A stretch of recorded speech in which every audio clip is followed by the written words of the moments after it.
एखाद्या व्यक्तीला एखादा विशिष्ट विषय अतिप्रिय असेल तर ती त्यात गुंतलेली असेल तर ती व्यक्ती ही त्या विषयासारखीच भासू लागते असं म्हणतात. याचा पडताळा मला सालीम अलींबाबतही येतो. भरतपूरमध्ये असताना आम्ही दोघं केवला देवघनात भ्रमंतीसाठी जात असो. पक्ष्यांना कडी चढवण्याच्या कामी मीही मदत करत असे.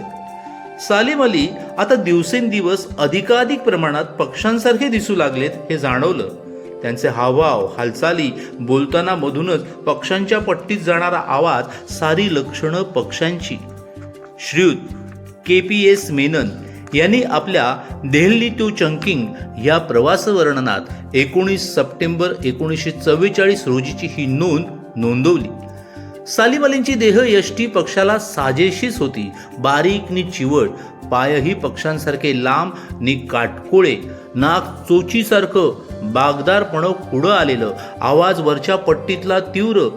पक्ष्यांसारखेच ते कायम फिरत असायचे. पायात कडं चढवलं नव्हतं एवढंच काय ते. या पक्षानेही कधी काळी एक छोटंसं घरटं उभारलं होतं डेहराडूनमध्ये. तेहमिना आणि सालीम यांचं घरकुल. सुरुवातीच्या 2 सर्वेक्षण मोहिमांना हैदराबाद नि त्रावणकोर कोचीन तेहमिनानं आर्थिक सहाय्य दिलं. आपल्या श्रीमंत माहेराकडून जे काही मिळालं त्यातून तिनं पतीच्या कार्याला आर्थिक बळ दिलं. कोणत्याही परिस्थितीत त्याला आपल्या ध्येयापासून, उद्दिष्टापासून, छंदापासून वंचित व्हावं लागू नये म्हणून ती दक्ष होती. मदतनीस, सचिव, सखी, सहचारिणी, सहकारी सर्व भूमिकातून पतीच्या कार्यात ती सहभागी झाली. पत्नी आपल्या कार्याला सर्वतोपरी मदत देते ही अनुभूती आनंददायक असली तरी तिने तिच्या हक्काचा पैसा आपल्या कामी खर्चत राहावं हे त्यांना रुचेना. इतपर तिच्यावर आर्थिक भार टाकायचा नाही. तिचे श्रम आपल्या छंदपूर्तीसाठी खर्ची घालायचे नाहीत असा निर्णय त्यांनी घेतला. आणि या निर्णयपूर्तीसाठी त्यांना आणखीही एक महत्त्वाचा निर्णय घ्यावा लागला, मुंबई सोडण्याचा. जर्मनीहून प्रशिक्षण घेऊन परतल्यावर 4 वर्ष गेली तरी त्यांना आर्थिक स्थैर्य लाभलं नव्हतं. पहिल्या दोन्ही पक्षी सर्वेक्षणांची तज्ज्ञांनी चहा केली पण त्यापासून आर्थिक लाभ घडला नव्हता. सर्वेक्षण व्यतिरिक्तच्या काळात या ना त्या नातेवाईकांच्या आश्रयानं राहावं लागे. ही परिस्थिती नक्की श्रेयस्कर नव्हती, फार काळ मानवणारी नव्हती. तेहमिना आणि सालीम दोघंही स्वाभिमानी. म्हणूनच आर्थिकदृष्ट्या परवडेल आणि मुंबईसारख्याच सुशिक्षित सुसंस्कृत समाजात वावरता येईल, बौद्धिक उपासमार होणार नाही असं गाव निवडून स्थायिक होण्याचा निर्णय त्यांनी घेतला. गाव निवडलं डेहराडून. फार वर्षापासून सालीम अली एक स्वप्न उराशी बाळगून होते. जेव्हा कधी संधी मिळेल तेव्हा हिमालयाच्या कुशीत निसर्गाच्या सान्निध्यात एक घरटं बांधायचं. सुंदर वनश्री, भोवती पक्षी, मनमुराद भ्रमंती आणि साथीला प्रगल्भ तरल प्रसन्न खेळकर तेहमिना. मग आणखीन काय हवं? डेहराडूनच निवडण्यामागे आणखी एक कारण होतं, तिथल्या फॉरेस्ट रिसर्च इन्स्टिट्यूटचं ग्रंथालय. 1935 साली तेहमिना आणि सालीम मुंबई सोडून डेहराडूनला आले. इथल्या वास्तव्यात सालीम अलींनी हिमालयात अनेक पक्षी सर्वेक्षण आणि निरीक्षण मोहिमा पार पाडल्या. डोंगरी लाव्यांचा कसून शोध घेतला. त्यासाठी डोंगर टेकड्या पालथ्या घातल्या. अनेकदा तेहमिनाही या भ्रमंतीत सहभागी असे. 4 वर्ष फार सुखाची समाधानाची केली. मनासारख्या पक्षी मोहिमा पार पडल्या. चांगला मित्र परिवार जमला. दिवस कसे सोनपाखराच्या पंखावरून पार पडत होते. पण अचानक अघटित घडलं. एका साध्याशा शस्त्रक्रियेत 9 जुलै 1939 रोजी तेहमिनाचा मृत्यू झाला. सालीम अलींचं घरटं उन्मळून पडलं, उद्ध्वस्त झालं. त्यांचं मन आता देहरादूनमध्ये रमेना. तेहमिनाच्या मृत्यूनंतर एका विलक्षण उदासीनतेनं घेरलं. अशा विशेष मनस्थितीत त्यांना तिथं सोडून येणं त्यांच्या बहिणीला कमरुनिस्साला पटेना. कमरुनिस्सा आणि तिचे पती हसन अली यांच्या आग्रहामुळे सालीम अली मुंबईला परतले. मुंबईला आले खरे, पण तेहमिनाच्या स्मृती सालीम अलींना घेरूनच होत्या. तिचं अवतीभोवती असणं हे त्यांनी कायमचं म्हणून गृहीत ठरलं होतं.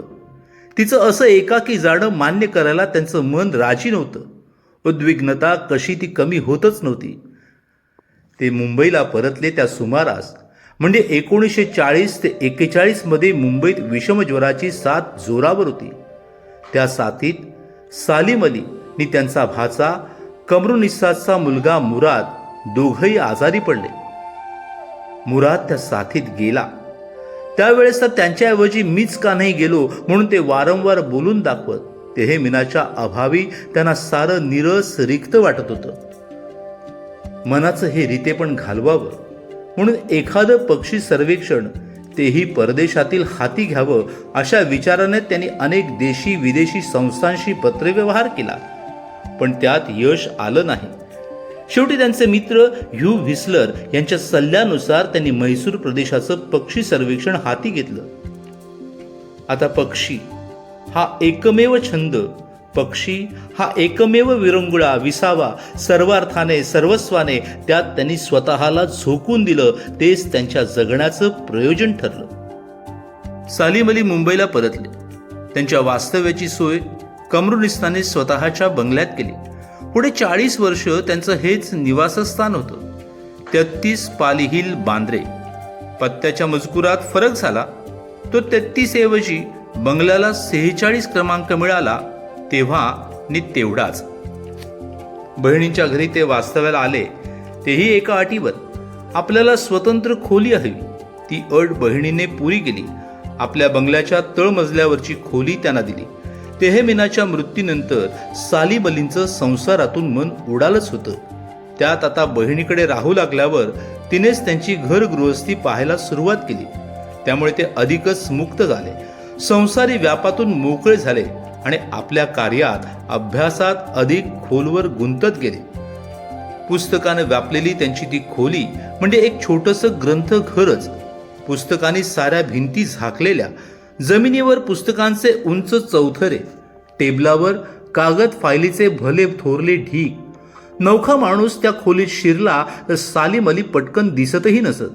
त्यांना साथ घालून ते कुठे आहेत याचा अंदाज घ्यावा लागे.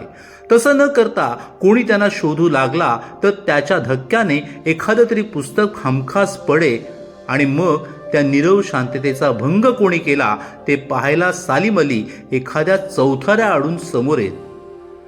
टेबलावर एका कोपऱ्यात छायाचित्रांच्या अल्बमचाही एक मोठा चौथरा असे. अगदी 1924 ते 25 सालापासूनची छायाचित्र, प्रत्येकाखाली तारीख, बहुतेक सारी पक्ष्यांची, अंड्यांची, घरट्यांची छायाचित्र, उरलेली छायाचित्र मित्र परिवाराची, भाच्या पुतण्यांची, तेहमिनाची. तिचं त्यातलं एक दुर्मिळ छायाचित्र 1930 ते 32 मधलं. पालथी मांडी घालून तेहमिना चरख्यावर एकाग्रतेनं सूत कातते. दुसरं असिबाबाद मधला नरमास भक्षक वाघ मारल्यावर त्याच्यावर पाय ठेवून सालीम अली उभे आहेत आणि एक चौथरा पक्षी सर्वेक्षण निरीक्षण मोहिमातील रोज निशांचा, प्रत्येक मोहिमेतील कच्च्या नोंदींचा आणि रोज निशा. कोणत्याही सालातल्या कोणत्याही छायाचित्राची निगेटिव्ह मागा, कोणत्याही पक्षी सर्वेक्षण निरीक्षण मोहिमेच्या खर्चाचा तपशील मागा, कोणत्याही चौथऱ्यातल्या कोणत्याही पुस्तकातला एखादा संदर्भ विचारा. एवढंच कशाला, त्यांनी दिलेल्या कोणत्याही व्याख्यानाची अथवा लिहिलेल्या लेखाची टंकलिखित प्रत मागा. 5 मिनिटात उपलब्ध.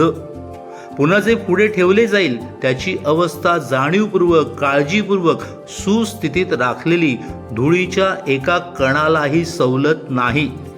याच टेबलावर एका कोपऱ्यात छोटा हार्मिस बेबी टाईपरायटर, बाजूला स्लाइड्सची खोकी, हाताशी पेन्सिल, हस्तिदंती मुठीचा चाकू, पाठीमागे स्टूलावर छोटा काळा पंखा, हवा तसा वळवून वापरता येणारा टेबल लॅम्प.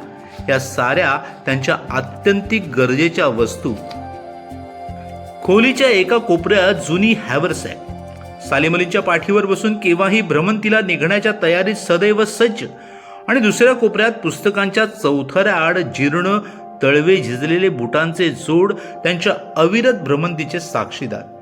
खोलीच्या एका भिंतीवर तेहमिनाचं एक जुनं पिवळसर छायाचित्र, दुसऱ्या भिंतीवर मोनालिसाचं रिप्रिंट, हिमालयाचं जेचं चित्र, या पक्षी तज्ज्ञाच्या या जगात पेंढा भरलेल्या पक्ष्यांना मात्र अजिबात स्थान नव्हतं.